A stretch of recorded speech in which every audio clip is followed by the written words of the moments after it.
Halo warga sipil sekalian, selamat datang di Tema Makan, konten yang akan menemani sarapan, makan siang, dan makan malam Anda. Bisa juga dipakai untuk tidur.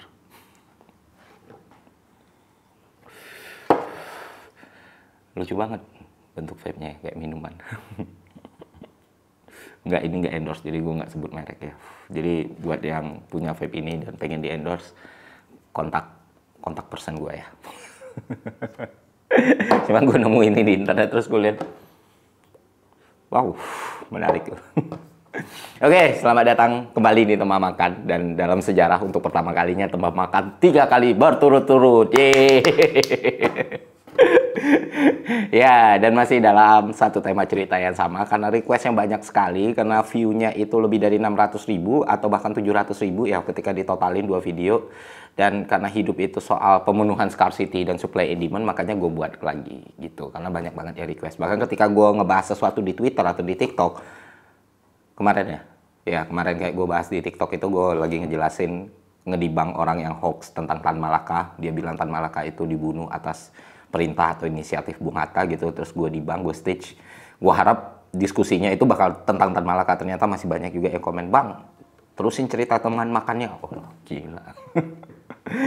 Dan karena gue sangat butuh AdSense, makanya gue terusin. Jadi ya, selamat datang kembali di Tema Makan, di cerita tentang kehancuran dinasti. Oke. Sedikit nge-flashback, sedikit nge-review apa aja tanggapan teman-teman semua ya. Mungkin ada beberapa orang yang baru pertama kali nonton konten gue, terus kebetulan nontonnya teman makan, itu komen gitu, "Bang, bikin dong visualisasinya gitu, bikin dong gambarannya biar jelas, biar ceritanya enak, dan lain sebagainya." Men, lu salah konsep. I'm editor myself, bro. Untuk buat B-roll, visual, mau graf, itu tuh udah kerjaan gue sehari-hari gitu loh. Tapi konsep Tema Makan tuh memang tanpa itu. Jadi tanpa musik, tanpa insert, tanpa footage lain, tanpa animasi lain, dan lain sebagainya. Supaya apa? Supaya gue ngasih kebebasan ke teman-teman untuk memvisualisasikan atau meimajinasikan sosok, background, latar sama background sama BTW, atau kondisi dalam cerita. Karena gue percaya kekuatan imajinasi dan fantasi manusia itu melebihi footage terbaik sekalipun. Jadi itulah konsep Teman Makan gitu. Bahkan lu bisa nikmati konten ini tanpa lu harus nonton videonya, cukup dari audionya aja. Nah, itulah kenapa gue di Teman Makan gak pernah nge-insert footage. Jadi kurang lebih udah paham ya. Gue bahkan sempat pakai 2 kamera di cerita dinasti pertama. Itu pun diprotes sama diehardernya Teman Makan. "Bang, jangan pakai 2 kamera, tetap aja ngomong di depan kamera kayak biasa." Oke. Kerjaan gue jadi lebih mudah. Makanya gue setuju. Nah, itu alasan PR-nya. Alasan utamanya ya karena bikin animasi capek.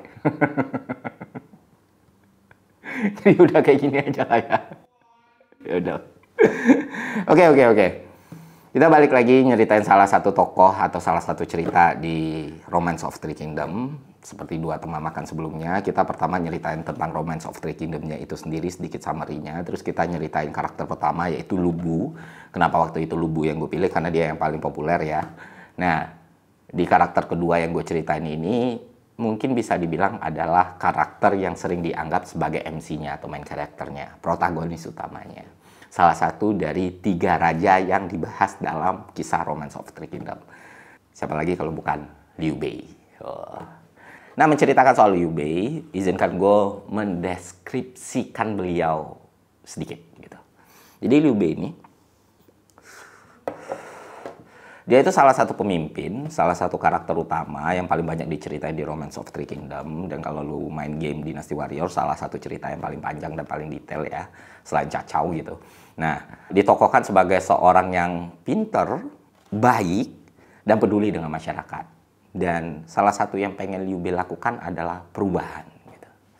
Jadi Liu Bei itu tagline-nya perubahan. Perubahan atas apa? Perubahan atas keadaan dinasti Han yang waktu itu amburadul. Dia pengen dinasti Han kembali lagi ke makomnya. Dinasti yang kuat, masyarakatnya sejahtera, nggak ada lagi pemberontakan, dan semua orang merasakan keadilan, kesejahteraan, dan kebahagiaan. Itulah cita-cita utama Liu Bei yang sering dia bicarakan di depan publik. Public speaking-nya juga bagus Liu Bei ini. Dan dia karismatik. Dia tuh gampang banget narik orang untuk suka dan setia sama Liu Bei, mau dimanapun posisinya. Dan sebelum gue terusin ceritanya seperti yang kemarin gue udah omongin, setiap gue ceritain Romance of Three Kingdom, jangan ada cocok logi.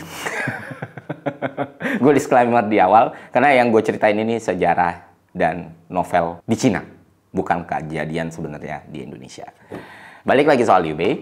Nah, seiring berkembangnya cerita, kita jadi tahu nih, oh ternyata Liu Bei itu tidak sepintar itu, tidak sebaik itu, dan tidak setulus itu. Ternyata karakternya Liu Bei ini ya sangat manusiawi. Walaupun overall dia masih sangat baik dan masih sangat layak untuk dicintai dan dikagumi ya. Tapi pada akhirnya dari karakter Liu Bei ini gue belajar di novel Romance of Three Kingdom itu kalau manusia itu sangat-sangat kompleks gitu. Dan konteks menjadi sangat penting. Dan kadang banyak sekali di kehidupan kita ini kita berada dalam situasi yang mana mungkin 5 atau 10 tahun lalu tidak kita lakuin, tapi sekarang kita lakukan dengan beberapa pertimbangan dan keadaan yang menentukan hidup yang kita jalani waktu itu. Nah, dari situlah, dari pengembangan cerita Liu Bei inilah yang bikin gue berpikir bahwa oke, ternyata pengkultusan atas sesuatu atau melihat orang terlalu baik atau melihat orang terlalu bagus, itu nggak sehat, Pak. Dan itu diwakilkan dan diceritakan dengan baik dari penokohan karakter Liu Bei ini. Nah, ini sedikit cerita tentang Liu Bei. Disclaimer kedua nih, yang belum sempat gue omongin di video-video sebelumnya. Jadi setiap gue buat konten tema makan yang temanya Romance of Three Kingdom ini, gue nggak riset lagi gitu. Gue mengandalkan memori gue, mengandalkan apa yang ada di kepala gue, apa yang gue ingat, dan gue ceritakan ke teman-teman semua. Karena kalau gue melakukan riset lagi, itu berarti gue nggak lagi bikin teman makan dong. Jadi sangat-sangat mungkin ada kesalahan nama, tokoh, tahun, dan lain sebagainya. Dan mohon gue dikoreksi gitu. Jadi kalau kalian melihat ada cerita gue, kayaknya nggak gini bang, ya benar kayak gini, gue akan sangat berterima kasih sekali. Karena balik lagi, konten tema makan dibuat bukan untuk mengedukasi, bukan juga untuk menghibur, tapi untuk AdSense. Dah, clear ya? Oke, kita lanjut. Nah, kita mulai dari sejarah awal Liu Bei dulu. Liu Bei itu, bisa kita bilang, di awal, kita bakal nangkap dia itu masyarakat biasa aja. Ya, ibunya penenun gitu. Bapaknya meninggal waktu usia dia muda. Dan dia hidup di keluarga yang pas-pasan. Tidak terlalu miskin, tapi tidak terlalu kaya gitu.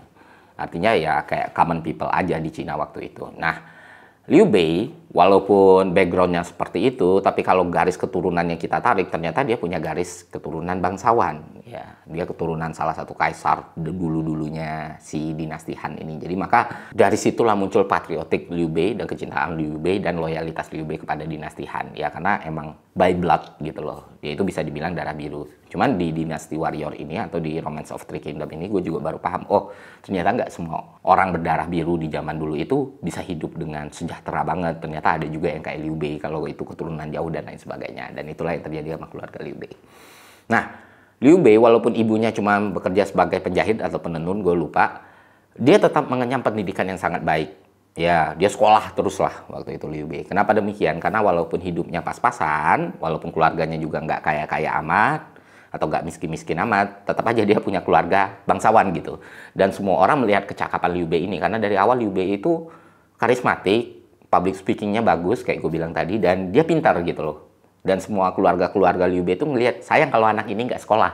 Akhirnya disekolahin. Sampai Liu Bei beranjak dewasa, dia nunjukin skill kepemimpinannya, leadership-nya, dia bisa mempengaruhi grup-grup kecil, dia bisa bikin orang simpati sama dia, hormat sama dia, dan lain sebagainya. Dan di kampung akhirnya dia mulai punya pengaruh yang kecil. Gitu. Tapi ya levelnya masih kayak pemimpin informal lah. Sampai pada suatu hari, kayak gue ceritain kemarin, ada pemberontakan Turban Kuning. Akhirnya kekaisaran mengumpulkan panglima-panglima dan sukarelawan. Dan banyak panglima di seluruh Cina bersatu dan meruntuhkan pemberontakan Turban Kuning. Nah itu kan gue udah ceritain. Nah bagian si Liu Bei adalah dia ternyata mendaftar jadi relawan. Karena dia ngelihat ini kesempatan dia untuk mengabdi lebih besar kepada dinasti Han dan dinotis sama dinasti Han gitu. Jadi akhirnya ketika melihat selebaran itu, dia yang bukan siapa-siapa waktu itu, bukan pejabat kecil, bahkan untuk jadi pejabat kecil pun belum ya. Dia berinisiatif untuk ikut penumpasan pemberontakan Turban Kuning itu. Nah waktu dia lagi kayak gitu, lagi ngelihat pengumuman itu, dia ketemu dua orang yang sama skillfulnya, sama uniknya, sama luar biasanya, namanya Guan Yu dan Zhang Fei. Mereka ngobrol, mereka menemukan kecocokan, dan akhirnya mereka bersumpah untuk menjadi saudara. Three Sworn Brother, Liu Bei, Zhang Fei, dan Guan Yu. Yang akan selalu menjaga satu sama lain, nge-backup satu sama lain, dan membawa dinasti Han kembali ke masa kejayaannya. Nah, akhirnya ketemulah dia mulai teman tuh, yang namanya Guan Yu dan Zhang Fei. Nah, pengaruh Liu Bei ini kan di kampungnya gede nih. Dan dia ngerasa, dia nggak bisa sendiri nih. Datang-datang ke kekaisaran, gue bisa tarung, tapi datang sendiri ya bakal jadi prajurit aja. Akhirnya dia ngumpulin orang-orang dari provinsinya dia, grup kecil, terus ngedaftar dan jadi salah satu pasukan dalam melakukan pemberontakan Turban Kuning itu. Ya kan? Karena kayak gue bilang tadi dia karismatik, dia gampang sekali ngumpulin pasukan walaupun kecil, akhirnya dia ikut. Dan disitulah Liu Bei mulai dinotis gitu oleh beberapa panglima-panglima yang udah duluan punya nama. Kayak Cao, Yuan Shao, dan bahkan Dong Zhuo pun melihat sepak terjang tiga saudara ini. Nah, ada perbedaan cerita antara novel sama filmnya nih. Di filmnya di Netflix yang judulnya Dynasty Warrior. Kalau di filmnya kan mereka memang bertiga doang tuh. Tapi kalau di novelnya nggak bertiga juga, mereka tetap punya pasukan. Dan akhirnya masuklah itu. Setelah pemberontakan Turban Kuning selesai, terus masalah Dong Zhuo, masalah Lubu dan lain sebagainya, Liu Bei itu perlahan-lahan mendapatkan reputasinya. Mulai dikenal lebih banyak orang lagi. Akhirnya mendapatkan kepercayaan gitu. Jadi pejabat kecil di satu daerah, katakanlah kelurahan levelnya ataupun kecamatan. Nah, dari situ pun dia mulai mendapatkan pasukan lebih banyak lagi sampai akhirnya masalah Dong Zhuo muncul, ya kan? Dong Zhuo itu mau digulingkan, seluruh panglima udah sepakat untuk menjatuhkan tirani Dong Zhuo, dan salah satu yang ikut serta dalam penggulingan itu ya Liu Bei. Walaupun statusnya nggak sebesar panglima-panglima lain kayak Sun Jian, Cao atau Yuan Shao. Nah, di sini dia mulai aktif nih berinteraksi sama Cao. Cao itu pun sendiri seseorang yang sangat menghormati Liu Bei dan punya bonding juga sama Guan Yu gitu. Dia menghormati Liu Bei dan dia menghormati banget dengan Guan Yu. Sikap Guan Yu, cara Guan Yu bertarung, rasa kesatria Guan Yu itu disukai sama Cao. Dan bahkan Cao awalnya sempat nawari Guan Yu untuk masuk ke pasukannya, dikasih jabatan yang lebih tinggi, kekayaan yang lebih banyak, tapi Guan Yu menolak karena sumpahnya dengan Liu Bei. Nah, disinilah dia mulai kenal lebih dekat dengan Cao, dan Cao pun kagum dengan semua kemampuan dan karisma yang dimiliki oleh Liu Bei. Dia juga sempat nawari Liu Bei-nya juga nggak mau gitu. Ada perbedaan visi, tapi oke, kata Cao. Akhirnya, karena dia mendapat pengakuan Cao, hidupnya jadi lebih gampang untuk diterima panglima atau pemimpin yang lain. Salah satunya Yuan Shao. Cao pun salah satu orang yang mendesak Yuan Shao memberikan kepercayaan lebih kepada Liu Bei atau penghargaan lebih kepada Liu Bei. Termasuk pertarungan-pertarungan yang emang legendaris ya, kayak Battle of Hulao Gate, kalau kalian ingat Lubu yang kuat banget itu di gerbangnya Hulao.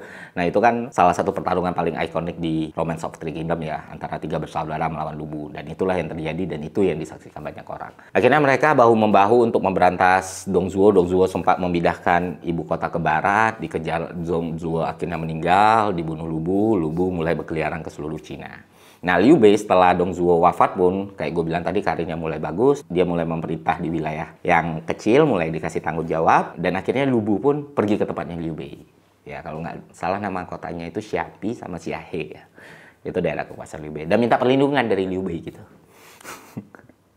Liu Bei melihat Lubu itu sebagai ancaman, tapi dia juga ngerasa tidak ada gunanya untuk konfrontasi dengan Lubu. Jadi ya tetap ditampung Liu Bei sambil Liu Bei berhati-hati dengan si Lubu ini. Nah, ketika Liu Bei berhati-hati dengan Lubu ini, ternyata Liu Bei kecolongan ketika dia ada konflik dengan penguasa lain kayak Yuan Shu ataupun kayak Cao. Dia harus pergi meninggalkan daerah kekuasaan, terus mempercayakan Zhang Fei yang waktu itu lagi nggak stabil gitu. Akhirnya itu dimanfaatkan sama Lubu untuk mengambil wilayahnya Liu Bei. Jadi ketika Zhang Fei lagi nggak stabil, lagi ada konflik di dalam, diserang sama Lubu, Zhang Fei retreat, akhirnya Liu Bei lepas daerah kekuasaannya. Nah, disinilah Liu Bei meminta perlindungan dan bantuan dari Cao. Karena orang-orang melihat karir Liu Bei itu udah nggak mungkin selamat tuh. Udah susah, daerah kekuasaannya udah hilang. Masalahnya satu lagi, Liu Bei itu kalau di politik zaman sekarang, pemimpin karismatik yang tidak punya partai, Pak. Kalau Cao punya, lebih enak, dia punya kekuasaan, punya prajurit. Nah, Liu Bei ini pemimpin, diikutin banyak orang, tapi nggak punya daerah gitu. Karena bukan panglima dari awal, nggak kayak Yuan Shao atau kayak Sun Jian atau bahkan anaknya Sun Ce ataupun Sun Quan ya. Orang kenal Liu Bei tapi daerahnya mana orang nggak tahu. Dan akhirnya Liu Bei waktu itu meminta perlindungan Cao, minta bantuan Cao. Cao karena dari awal respect sama Liu Bei, ya udah dia terima gitu. Sampai akhirnya Liu Bei banyak membantu Cao dalam peperangan juga. Cao punya konflik dengan Yuan Shao, ya kan, dengan Yuan Shao. Akhirnya ya udah Liu Bei makin dekat dengan Cao. Sampai di suatu hari Liu Bei minta pertolongan Cao untuk menyerang pusat kekuasaan Lubu atau mengambil daerah-daerahnya lagi gitu, mengambil daerah-daerahnya si Liu Bei ini. Ya awalnya itu mempertimbangkan itu dengan matang sampai akhirnya Lubu mulai goyang Cacau nih. Dia mulai nyolek Cacau, mulai melakukan penetrasi ke wilayah-wilayah yang seharusnya tidak dia lakukan, ke wilayah-wilayahnya Cacau nih. Cacau nggak terima, dan itulah dimanfaatkan Liu Bei. Ayolah Cao, kita serang aja gitu. Lubu ini emang harus diberantas. Akhirnya serangan terjadi, Lubunya kalah, menyerah. Cacau sempat mempertimbangkan untuk merekrut Lubu, tapi ternyata sama Liu Bei, jangan, dia ini pengkhianat, ayah angkatnya semuanya dihabisi. Udah 2 nih, dan kalau 3 itu pasti lu. Akhirnya karena pengaruh Liu Bei, Cacau pun membunuh Lubu. Nah ini salah satu momen yang bikin gue berpikir, loh, main karakter kok gini ya? Kok menghasut ya? Nah, dari semua cerita-cerita baik, kok malah dia yang sadis ya? Cacau pun sempat consider gitu loh, taktis gitu mikirin A, B, C, D, E, dianya enggak. Malah bunuh aja, karena dia juga udah kesal sama Lubu. Nah, disinilah momen dimana kita bakal melihat kompleksitas Liu Bei itu tadi. Setelah dia dibantu sama Cacau, daerahnya dapat, dan bukan cuma itu, dia mendapatkan jabatan di kekaisaran. Yang mana waktu itu Cacau punya pengaruh yang sangat kuat, Liu Bei diangkat jadi pamannya kaisar, sebuah gelar kehormatan lah. Nah, setelah dari para Kasim ke Dong Zhuo udah tewas, akhirnya Cacau yang dipercaya gitu. Mungkin Cacau nggak separah Dong Zhuo ya, abuse powernya, tapi mulai kelihatan nih kalau Cacau ini gila kekuasaan dan ambisi. Dia mulai berpolitik lah, dia mulai mendekati keluarga-keluarga kerajaan, dia mulai ngedompleng Pangeran Xian ini, dia mulai menjadikan dirinya sendiri sebagai raja muda. Wow, banyak sekali lah intrik politik ya Cacau ini. Dan ternyata walaupun yang ngangkat Liu Bei ini adalah Cacau, Liu Bei nggak suka nih ngeliat tingkahnya Cacau di kekaisaran. Nah, kalau dalam novelnya, Liu Bei selalu mengatakan kalau Cacau melakukan kesalahan atau melakukan hal yang tidak baik gitu. Dan dia sering menghasut menteri-menteri yang lain, Cacau tuh kok kayak gitu ya? Tapi dia selalu bilang itu demi kebaikan. Cuman ketika gue baca pembahasan-pembahasan di Reddit atau pembahasan di Quora ya, itu kan seru banget ya forum-forum itu. Ya, itu nggak bisa dipastikan juga nih Liu Bei sebenarnya emang murni karena ngelihat Cacau ini buat mess up, atau Liu Bei ini punya misi tersendiri. Ya itu nggak pernah dijelasin. Intinya Liu Bei itu mencoba membangun koalisi, aliansi di dalam tubuh pemerintahan sendiri supaya menentang Cacau dan bahkan membunuh Cacau gitu. Awalnya Cacau nggak curiga, sampai suatu hari Liu Bei ngerasa, susah nih gue berpolitik di dalam karena Cacau itu loyalisnya banyak, dan lambat laun nanti gue ketahuan gue yang bakal kena sikat sama Cacau, kata dia. Terus Liu Bei mikir siasat nih, udah gue harus kabur dari kekaisaran ini, caranya gimana tapi? Nah itu yang dipikirin Liu Bei, sampai suatu hari Liu Bei melaporkan ada salah satu orang kekaisaran juga yang pergi, yang berkhianat dan lagi lari. Terus Liu Bei bilang biar dia yang nangkap gitu, biar dia yang ngejar orang itu. Dan ternyata Liu Bei waktu ngejar bawa pasukan yang banyak keluar dari kota. Cacau dinasehatin nih sama konsultannya, penasehatnya bilang itu sebenarnya yang mau kabur itu Liu Bei gitu. Cacau kan sakit hati yang ngerasa, karena gue tuh selama ini nggak ada salah sama Liu Bei, karirnya gue naikin, dia gue pungut, dia gue bantu, dia gue modalin untuk ngambil daerah kekuasaannya, dia gue sayang-sayang, gue rekomendasiin jadi kepala prajurit dan lain sebagainya, gue rekomendasiin jadi paman kaisar, kok dia nikam gue dari belakang, kok dia kabur, sampai akhirnya Cacau tahu kalau Liu Bei terlibat dalam usaha pembunuhannya dia. Dari situlah Cacau marah sekali sama Liu Bei, dan Liu Bei dikejar terus tuh sama Cacau. Panjang lah cerita pengejaran antara Liu Bei dan Cacau ini, karena Liu Bei ketika lepas dari Cacau dia juga berlindung ke penguasa lain yang awalnya musuhnya Cacau. Nah dia bilang Cacau tuh orangnya kayak gini. Ke Yuan Shao dia sempat berlindung, ke panglima kayak Liu Bao, Liu Zhang dia berlindung juga. Nah setiap dia berlindung itu dia juga memikirkan strategi gimana dia punya kekuasaan dan lain sebagainya. Dan salah satunya ketika dia mulai pindah ke daerah selatan dan barat. Di cerita pengejaran itu pun banyak sekali yang terjadi ya. Misalnya kayak cerita Zhou Yun nyelamatin anaknya Liu Bei waktu mereka kena ambush dan lain sebagainya. Itu bisa kalian lihat di novel dan di game. Intinya Liu Bei berpindah dari satu panglima ke panglima yang lain sambil ngumpulin pasukan-pasukan. Akhirnya Liu Bei jadi kuat sendiri. Dan salah satu yang bikin kuat banget Liu Bei itu dia berhasil merekrut orang yang namanya Zhuge Liang, The Sleeping Dragon, dan satu lagi Pang Tong. Itu 2 ahli strategi paling luar biasa diburu banyak orang gitu loh. Yang paling susah itu ya Zhuge Liang. Akhirnya Zhuge Liang mau karena satu visi dan satu misi sama Liu Bei ini. Itu yang buat Liu Bei kuat banget. Akhirnya dia ngambil daerahnya Liu Zhang. Yang mana waktu itu Liu Zhang itu juga orang yang melindungi dia, orang yang ngasih dia perlindungan dan tempat waktu itu. Karena ngerasa Liu Zhang ini nggak baik-baik banget, ya mending gue yang mimpin. Akhirnya Liu Bei mulai punya kekuasaan, dan setiap perperangan dia menang, kekuasaannya semakin besar. Tapi belum bisa menandingi kekuasaan Cacau ya. Nah sampai suatu hari, ya gue singkat aja, ada Battle of Chibi namanya. Liu Bei harus menghadang pergerakan Cao Cao, tapi dia nggak bisa sendiri. Akhirnya dia ngajak aliansi Sun Quan yang dari Wu. Sun Quan ini bisa dibilang ya kekuatan terbesar nomor 2 lah setelah Cao Cao. Kerajaan Wu-nya itu gede banget gitu. Dan akhirnya mereka dengan siasat yang luar biasa, kalian bisa lihat di berbagai sumber literatur ya. Kalian bisa lihat di berbagai literatur atau filmnya. Kemenangan pun diraih sama sealiansi Liu Bei dan Sun Quan ini. Cao Cao pun terpaksa terpukul mundur. Nah, di sini kembali terlihat kalau Liu Bei ini ternyata nggak baik-baik betul gitu loh. Setelah dibantuin sama Sun Quan, dia malah berpikir bahwa harusnya dia yang menguasai daerah itu gitu. Dia bahkan nggak berpikir untuk negosiasi atau ngebagi dan lain sebagainya. Akhirnya punya konflik lagi dengan Wu. Long story short, lepas daerah, kekuasaan Liu Bei semakin tinggi, Wu pun bernegosiasi sampai akhirnya Wu meminta apa yang pernah dijanjikan sama Sun Quan dari Liu Bei. Karena kan Liu Bei sempat berjanji ke Sun Quan kalau beberapa daerah itu akan dia kembalikan ketika dia mendapatkan daerah A. Nah, daerah A ini udah dia dapatin waktu Sun Quan menagih janji itu, Liu Bei pura-pura mati aja gitu, pura-pura nggak tahu aja. Kenapa gue nggak pernah ngomong gitu katanya. Lu aja salah nangkep, yang gue omongin kan A, B, C, D, E. Dia tenang banget lah Liu Bei ini, apalagi urusan berdiplomasi ya. Akhirnya perang lagi. Nah, waktu mau perang lagi itu Liu Bei ngatur siasat lagi. Kita jangan perang dulu deh. Oke, kita nego. Bisa.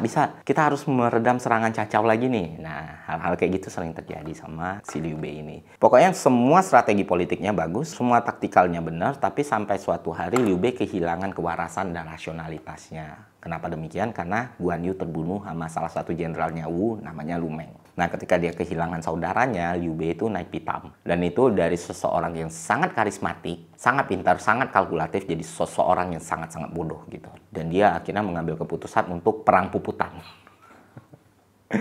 Dan hasilnya ya habis banget daerah kekuasaannya waktu itu, dan syukurnya dia masih selamat. Nah, plot twistnya adalah, bukan plot twist juga deh, yang bikin novel Romance of Three Kingdoms itu lebih seru lagi karena setiap stereotip yang kita pikirin itu ternyata nggak terjadi.